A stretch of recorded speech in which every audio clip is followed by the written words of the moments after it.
I was her sister. They think I am the one who can be trusted with knowing her best. I want you to know why I am the worst person to ask.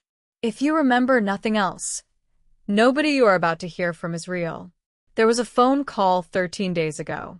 I've been waiting for someone to ring my doorbell so I could tell somebody about it. You are that person. I will tell you what I told the police.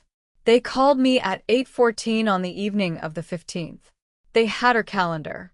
They had my number listed as her emergency contact. They asked me when I had last spoken with my sister. I said the 15th. That was a lie. I had spoken with her 2 days before that. On the 13th, they asked me if she had been distressed. I said she had been distant lately. I said I had assumed it was the gallery. That was also true. I had assumed it was the gallery. I had not asked her if it was the gallery. I had assumed she would tell me when she was ready to tell me. I am a translator. I have spent 17 years rendering the precise meaning of one language into another. I have given testimony in courtrooms in 3 languages. I have translated for police in 2. The night the police called me about my sister, I lied to them in the language I was born in. There were 4 other people who saw her later than I did. I have not asked any of them what they saw. The journalist arrived at 11:47 at night, the 9th night after. She rang the bell. I did not let her inside.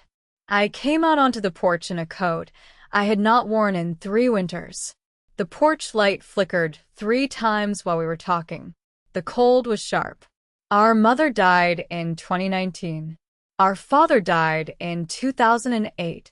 My sister and I have been each other's only family for 7 years. She called me 3 times in the 2 weeks before she vanished. I missed the first 2.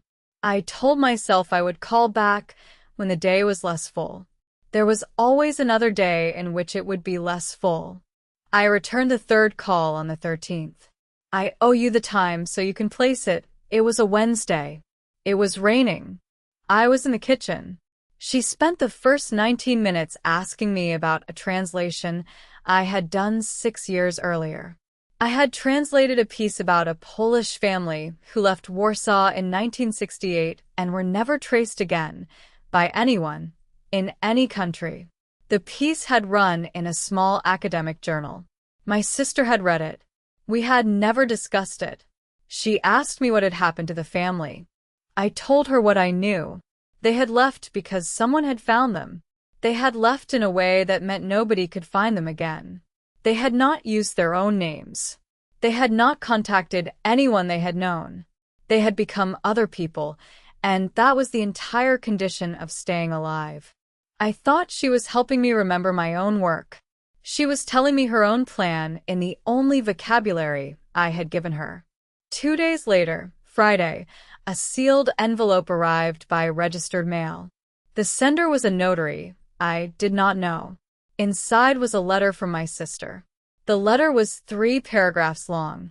It apologized for what she had not been able to tell me yet. It asked me to keep our mother's silver brooch, the one our grandmother had brought across the border in 1945. The brooch was in a velvet box in the envelope. The letter said the box was mine now. I have read the letter 28 times in 9 days. I have not opened the velvet box. I do not know what is inside it. I know there is more truth in a deposit box I do not have the key to. I have not called the police back. I have been waiting for someone to ring my doorbell.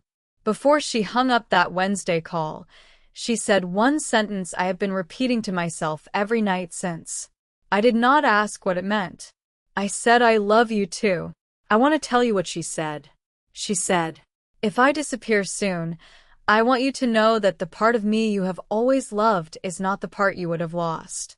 The part you would have lost was already not yours. It was hers, before either of us was born. I am going somewhere I should have gone before. I am going to leave a letter that says less than the truth. The truth comes later. She said, I love you. Take care of the brooch. She hung up. And here is the part one have not told anyone. 11 years ago, I was 27, she was 25, I came home from a job in Toronto. I had a key. I let myself in at 1 in the morning. She was on the phone in the kitchen. She was speaking a dialect our mother had forbidden us to use. A dialect from a region of the country that our mother and our father had spent their entire lives walking away from. I stood in the hallway for 30 seconds. I listened. I heard her say one sentence to a stranger on the other end of a line. I walked away from the hallway. I have never asked her about it. We have spent 11 years pretending I did not hear. You don't have to believe me, but I have been waiting 11 years for somebody, a stranger, a journalist, a person on this porch, to give me a reason to ask her now. The reason is here. She is not. I have spent 17 years turning one language into another for a living. My most reliable failure is that I have never asked my sister to translate her own life for me. I think she was not keeping a secret from me. I think she was protecting me from one. By not asking, I had given her room to choose what she would carry. The cost was that she carried it alone. The cost was that the conversation we should have had 11 years ago has happened only on a porch with a stranger, while she is somewhere I do not know. I have been the worst kind of sister. The kind who let her hold it alone. There is one instruction I want to give you. You will not be able to act on it. That is fine. If you want to know who else helped her, find the woman who worked the gallery floor with her. They were thick. They covered each other. My sister told this woman things she had not told me in 11 years. That woman is spending 2 weeks believing she was covering for an affair. She is wrong. Ring her doorbell. Do not ask her about the affair. Ask her about the building she followed my sister to. She will tell you. I have told you what actually happened in those 11 days. I told the police less than that. I told myself for a long time less than that. There is one more sentence I want to give you. It is the only thing I am certain of. I was not her sister.